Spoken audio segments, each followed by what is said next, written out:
Hi, இந்த video எதை பற்றினா, இப்போ எல்லாருமே பார்த்துருப்பீங்க, ஐஃபோன் வந்து நல்லா சேல் ஆகுது, ஐயோ சூப்பர் புது லான்ச் ஆகிடுச்சுன்னா செம அப்படி இப்படின்னு சொல்லுவாங்க. பட் இந்த வாட்டி அப்படி கிடையாது. ஆப்பிள் வந்து லாஸை நோக்கி போகிறாங்க. எப்படி நான் சொல்கிறேன் அப்படின்னா, முன்னாடிலாம் பார்த்தீங்கன்னா ஒரு ஆப்பிள் ப்ராடக்ட் லான்ச் ஆகுது அப்படின்னா மினிமம் ஒரு 6 to 8 மாதம் வரைக்கும் அதோட பீக்னஸ் அப்படியே இருக்கும். அதே மாதிரி ப்ரோ மேக்ஸ் சீரிஸ் எல்லாமே பார்த்தீங்கன்னா ப்ரைஸ் வந்து உடையவும் உடையாது, ஸ்டாக்ஸ் வந்து வராது.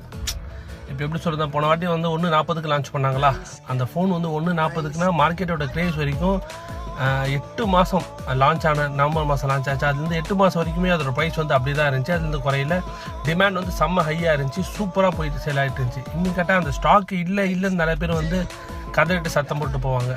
இப்போது அது வந்து டோட்டலாக அப்படியே அப்ஸ் அண்ட் டவுன் ஆகிடுச்சு. இன்றைக்கி பார்த்தீங்கன்னா எந்த ஸ்டோருக்கு போய் கேட்டிங்கனாலும் ஐஃபோன் ப்ரோ மேக்ஸ் ஸ்டாக்ஸ் இருக்குது.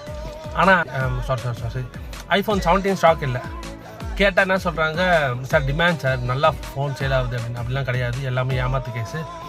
எல்லா ஸ்டோர்லேயுமே ரிலையன்ஸ், குரோமா, பூர்விகா, சங்கீதா இவங்க எல்லாருமே பார்த்தீங்கன்னா போன வாட்டி ஆப்பிளில் ப்ரோ மேக்ஸ் நல்லா சேல் ஆனதுனால இந்த வாட்டி என்ன பண்ணலாம், அதிகமாக வாங்கி வச்சா நல்லா சேல் ஆகும்னு நினச்சிட்டு வாங்கிட்டாங்க.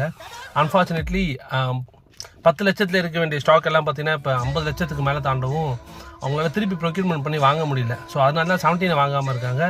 ஏர் நிறையா போகணும்னு நினச்சின்னு வாங்கிட்டாங்க. பட் பெரிய ஃபெயிலியரு ஏர் தான். இதில் பண்ண ஃபஸ்ட்டு தப்பு ஏரை லான்ச் பண்ணுது. ஏன்னா ப்ளஸ் சீரிஸை அப்படியே மெயின்டைன் பண்ணி விட்டுருக்கலாம். அப்படி இல்லைனா ப்ளஸ் சீரிஸ்லேருந்து ஒரு 10,000 அதிகமாக இருந்தால் கூட பரவாயில்ல, நம்ம மக்கள் வாங்கியிருந்துருப்பாங்க. தேவையே இல்லாமல் மோனோ ஸ்பீக்கரு, அதுவும் இல்லாமல் பேட்டரியோட எஃபிஷியன்சி ரொம்ப கம்மி, சிங்கிள் கேமரா, இந்த மாதிரி நிறையா ப்ராப்ளத்தை இவங்க கொண்டு வந்து கொடுக்கவும் இது ஏன் நாம் வாங்கணும் அப்படின்ற மாதிரி நம்ம இந்தியாவில் மட்டும் கிடையாது, எங்கேயுமே இது சேல் ஆகலை. ஸோ அதனால் வேறு வழி இல்லாமல் இப்போ ஏரை புஷ் பண்ண பார்க்குறாங்க. ஏர் ப்ரோ மேக்ஸ்லாம் சேல் ஆன பிறகு தான் எல்லாராலையுமே ஐஃபோன் 17 வாங்கி நம்ம மக்களுக்கு கொடுக்க முடியும். நீங்கள் எந்த ஸ்டோரில் போய் கேட்டாலும் ஸ்டாக் இல்லைன்றாங்கன்னா ஸ்டாக் இல்லைன்றது கிடையாது, யாருமே வாங்கலை. வாங்கினாலும் அது விற்க முடியாது. ரீசன் என்னென்னா, அதை நான் சொன்ன பார்த்தீங்கன்னா ப்ரோ மேக்ஸோட ஸ்டாக்கோட ப்ரைஸ் அதிகம். இப்போது 17லாம் பார்த்தீங்கன்னா போன வாட்டி லான்ச் ஆனப்போ அதோட ரேட்டு பார்த்தீங்கன்னா அப்ராக்சிமேட்டாக 73-75 சம்திங் அவ்வளோதான் இருக்கும். அந்த ஸ்டாக்கு நான் 3 வாங்கலாம். ஆனால் ப்ரோ மேக்ஸ் நான் ஒன்றுத்துலேயே அந்த அமௌண்ட்டை போடுற மாதிரி இருக்கும். 150, 155 அப்படின்னும் போது ஸோ இது வந்து பெரிய மாடனாக போய் முடிஞ்சிருச்சு. இப்போ யாரும் ப்ரோ மேக்ஸ் வாங்குறது கிடையாது, எல்லாருமே அதை விட 17 போயிடலாம் அப்படின்னு முடிவு பண்ணிட்டாங்க. ஸோ இந்த வீடியோவோட கருத்து என்னென்னா, ஐஃபோன் 17 சீரிஸ் ஹிட்டுன்னு சொல்லுவாங்க, கிடையவே கிடையாது, பெரிய ஏமாத்தல் கேஸு.